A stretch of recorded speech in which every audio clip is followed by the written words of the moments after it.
acknowledgement of your leadership and experience. For me, this is not something that's always been granted. And I've come to the space, speaking of, there's no gold star, there's no acknowledgement.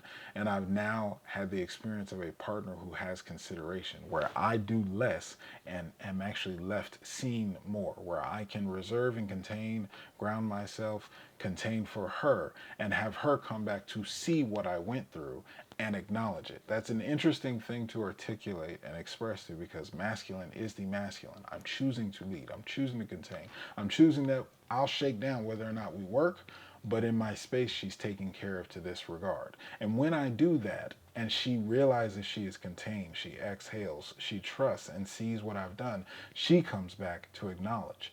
And by acknowledge, I mean always thanking me for being patient, always acknowledging how I don't respond, always acknowledging how I'm not emotional, like every way that I can be seen and recreated. Even if I have a conversation over here, like, oh, you think I'm up for this?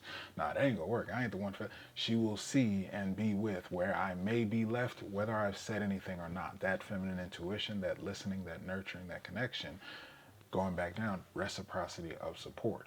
When you have provided containment for her such that she exhales, if you're not having success with your feminine partner, if you're not having the exhale, the happy wife, happy life, layman's, no simpery, it's because she's not exhaling. If you do the work, proactively assess, there's something she's showing you, there's something she's feeling, there's something she's expressing or not expressing, and how seriously you take it.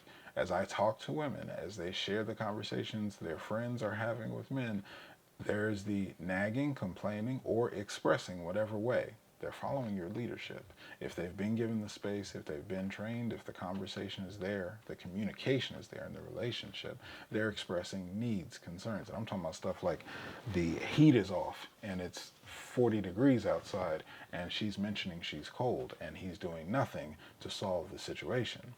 There are elements we're proactively assessing. Is she bothered by that? Some chick may be down. It's no big deal.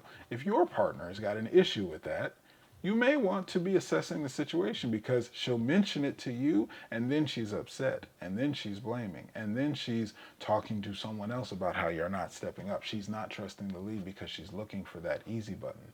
There's some trash that needs to be taken out, car to be washed. These are the little things of the world. Something in your dialogue and conversation. You drop things, giving updates on the relationship as if you're just doing it by yourself, etc., etc.